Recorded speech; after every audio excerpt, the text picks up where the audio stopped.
Салам алейкум туугандар. Өзүңүздөр билгендей эле последний убактарда именно таксиге тиешелүү маалыматтар чыгып атат. Ал маалыматтар жо таксиде өзгөрүүлөр болот. Бул деген мындай серьезный өзгөрүүлөр болот.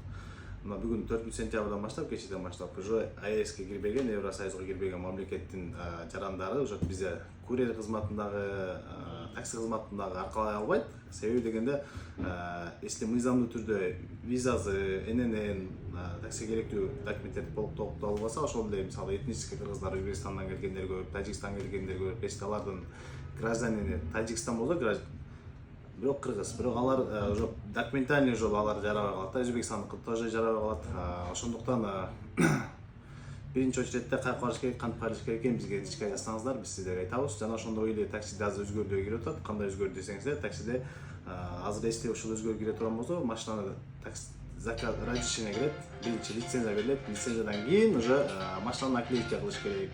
Жаш 21 жаштан жогору болуш керек дешип атат, 3 жыл стаж болуш керек дешип атат, обязательно. Бул дагы буга жөнүндө кененирээк айтабыз. Комментарийге жазсаңыздар, өзүңүздөрдүн суроолор болсо берсеңиздер болот. Биз ошого карата видео чыгарып жооп бере беребиз.